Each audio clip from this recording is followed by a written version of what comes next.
Ikaze nanone ku Ngenzi TV muri kumwe nanjye Spridio Habimana. Umujyi wa Kigali mu kagari ka Mumena abahatuye barashimira company Cleaning and Greening Service Limited batwarira ibishingwe. Umuvuduko mu iterambere ry'u Rwanda ugendana n'isuku. Ni muri urwo rwego umujyi wa Kigali washyizeho uburyo bwo kunoza isuku hashyirwaho amakampani yigenga agahabwa amasoko nayo agaha abaturage akazi. Kinyamakuru Ingenzi newspaper ingenzinyawe.com Ingenzi.rwa na Ingenzi TV umunyamakuru wayo yafashe umwanya wo kuganira n'abaturage batuye imidugudu igize akagari ka Mumena ho mu murenge wa Nyamirambo akarere ka Nyarugenge umujyi wa Kigali ubwo hamaraga gusakara inkuru z'uko company Cleaning and Greening Service Limited itwara ibishingwe itabitwara twe twegereye abaturage bo mu mudugudu Akanyana ukazenguruka mu karere aho bita Kibiri nka hose tuganira abaturage bagize bati mbere yuko Cleaning and Greening Service Limited itangira amasezerano yo gutwara ibishingwe mu murenge wa Nyamirambo hakorwagamo n'iyitwa agroni ariko wasangaga ibishingwe byaheze ku mihanda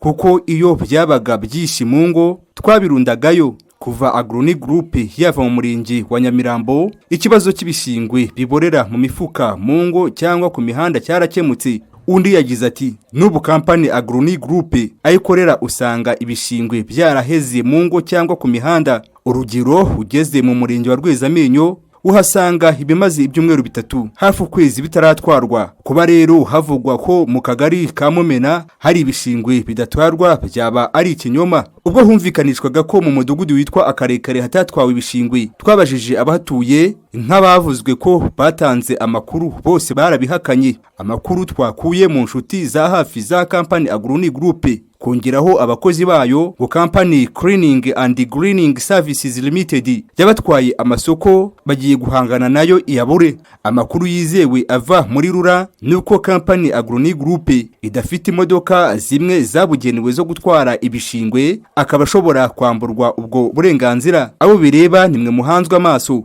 Iyi ni Ingenzi TV nanjye ndi Spridio Habimana.